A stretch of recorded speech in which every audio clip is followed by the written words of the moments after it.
minutes away from tip-off of the men's college basketball national championship. We will have that for you, like I said, in about an hour and 15 minutes from now as we speak. However, though, I thought I'd come on here just for about 15 minutes to kind of update you about the Muskies and the playoffs. So, as you know, the Muskies, they got back into second place in the postseason last night with the win against Sioux Falls. Very important, very, very important. Now, there's going to be a couple of other important factors that are going to come about in terms of seeding and where we are in terms of who's hosting games, who's not, etc., etc. So I've got the sheet right here, kind of my notes here, because they actually, we actually got the update from on the Jumbotron kind of before the game and kind of throughout the game. They show slides of just random crap. However, though, this one actually had the playoff schedule and kind of the situation in terms of what's going on in terms of that. So I'm just gonna tell you a couple of the notes that were that I had written down just for this stream that we could discuss. So as you know, this weekend is the final weekend of the regular season. We're going to be ending our season playing against Lincoln, both Friday night and Saturday night. Friday night in Lincoln, Saturday night back here in Sioux City. That is a guarantee. Now, a couple of other things when it comes to, final seeding and stuff like that is we could clinch the number 2 spot Friday night if Waterloo loses. In fact, all we need is a Waterloo loss, really, and it has to be a regulation loss in order to clinch the second place spot, because I believe if it were to go to overtime or a shootout, that extra point, I believe they own the tiebreaker since they have more wins than we do. So, yeah. So, that's really, or it's something like that. I'm not sure exactly what the tiebreakers are, but that's pretty much what the situation is in. Now, in terms of playoff dates, this was confirmed yesterday. If we indeed have to, God forbid, this actually does happen, we end up in third place, we would host the sixth seed, whoever that is, Monday, Tuesday, Wednesday series. It's a best of 3, first 2 games Monday, Tuesday, Wednesday. However, we would host them, which would, obviously be a good thing because, So yeah, right now Des Moines and Lincoln, they keep flipping that. So right now, though, it looks like Lincoln has the edge over Des Moines, so it could potentially be Lincoln. So we already have Lincoln Friday and Saturday. God forbid if we get back into third place, and that's how it ends. Then we got to play Lincoln again. Like that's just it'd be fun for me because I wouldn't really. Well, I guess I would have to create. I'd probably have, double the work. However, though, I'll already know all the names and stuff, so that's the good thing about it. Now, if we do get that second place spot, now, one of my suggestions we did for after the Muskies clinch a playoff spot, was that, they could just have games 1 and 2 and games 3 and 4 where they played switched. Well, it looks like that will happen.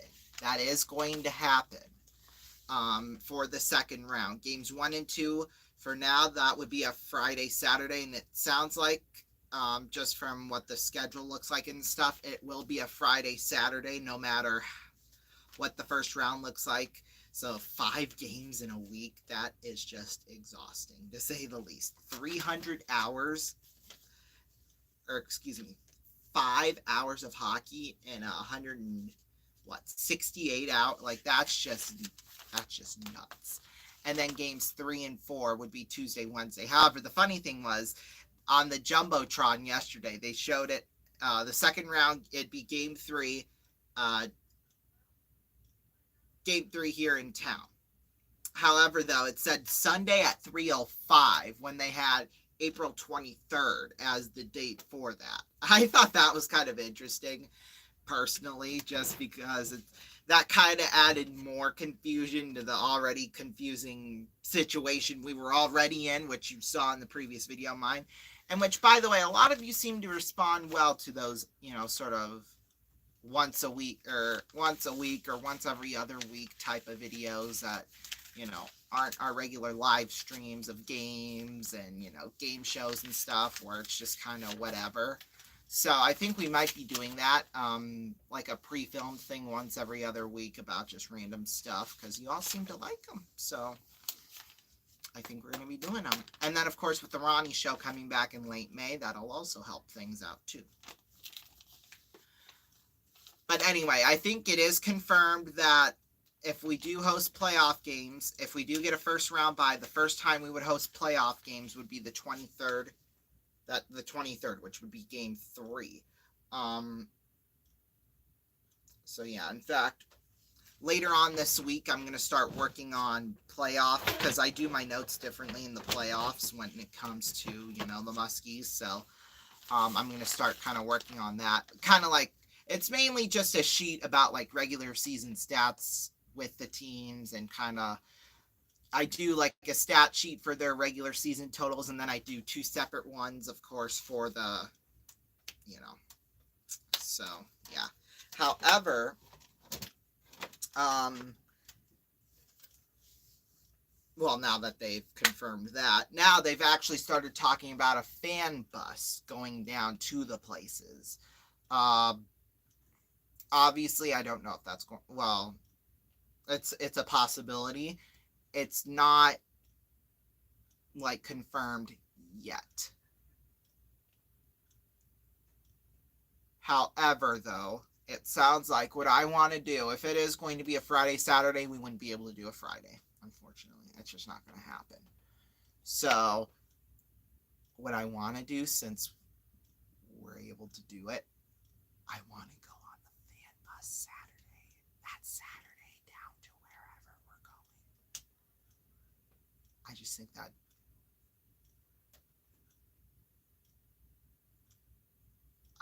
that'd be kind of fun, to be honest with you. And I might not be able, in fact, I probably would be able to do play-by-play for it, because I think with the fan bus, they kind of sit all the Muskie fans together in one section. At least that's how they do it every year when there is one. So cross our fingers, hopefully we would be able to do it. I want to go on the fan bus down that Saturday. I mean, that would just be amazing to do. I mean, just to go down to Lincoln or Des Moines or even Waterloo or Tri-City, wherever we end up going, that'd be pretty epic. Although I wouldn't really want to face Waterloo right now, if I'm being honest. Although the 2 times that we faced them at home this year, we beat them both times. However, all the times we were on the road this year with them, we lost. So yeah. Hopefully what happens, and God bless this, it does happen. Urban has big performances in the playoffs like he did last night against the Muskies. That would just be really epic and really, really fun. He needs to. I mean, Silverstein, he started out well, but I think now he's actually starting to decline a little bit.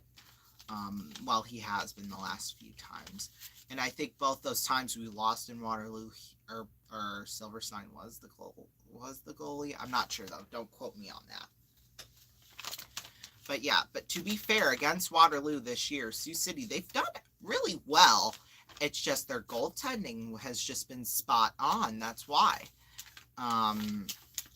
But yeah, let's just hope let's hope and pray to God we get our crap together for round 2, because round 3 against Fargo, that's just going to be craziness. And hopefully, we've got our crap together against Fargo, because if we're down 2-0 in that series, that's not going to be good. I'm almost praying for a miracle like what happened in 2022 with Tri-City, because Tri-City were pretty much Fargo. Fargo and Tri-City are pretty much the exact same team. 2020, although Tri-City kind of cheated a little bit. So, yeah, I'm not going to tell the whole story. I told it many times during that season. Mainly the playoffs once we found out some info. We'll just say that. But, yeah, I'm hoping if we do make it to the 3rd round, let's hope and pray for a miracle. Fargo just takes a crap. We'll just say that. Because it's hard enough going on October through August, winning 85% of your games. Like, that's already a difficult task to do. So the fact that, Fargo, they've had all this success so far. In fact, Tri-City had like 90-something points by the season's end. Fargo, they're already in triple digits. So it should be interesting to see what holds up for Fargo in the playoffs. However, though, Fargo, they were pretty much the exact same team. In fact, they're even deadlier this year than last year, you could argue. And they got beaten down by Youngstown. They got the crap beat out of them during the finals last year, and that was just fun to see. Hopefully that will happen for us, because Fargo, we've only won 1 game against Fargo this year. Only 1 game against Fargo. And the game that we did win against them, there was a couple of weird bounces that ended up turning into goals. So we actually could have had 0 wins against Fargo this year, but it's not what happened at all. Not what happened. So yeah, that is kind of an update on the playoff situation right now as we currently speak. Hopefully it will stay like this, because if it does, then, you and me would all be happy. Excuse me. But anyway, yeah, it's going to be a fun postseason, to say the least. Not only in the NHL, but in the NBA. We'll also have coverage of that, and then we'll have the Muskies, Bandits. Once we get towards June, that will be June 8th is the final Bandits regular season game, and kind of, when the Stanley Cup playoffs or Stanley Cup finals and the NBA finals are going on, we'll have playoffs for the Bandits. So it's going to be a fun next couple of months. They're going to be really busy, but you know what? It's going to be fun. So join us at 9:15 p.m. Eastern Time for tip-off of the men's college basketball national championship. The winner will receive this trophy. Well, our very own custom RVN trophy. Kansas City Chiefs have already won it for being a championship trophy. It's our champions team. Our champions trophy. So, yeah, make sure you join us for that. It's going to be an exciting one. UConn versus Purdue. It's going to be a great game, to say the least. It'll tip off at about 9:20, but we'll be on the air at 9:15, and that's Eastern Time. So, yeah, make sure you join us for that. We'll see you then in 1 hour from now. Peace.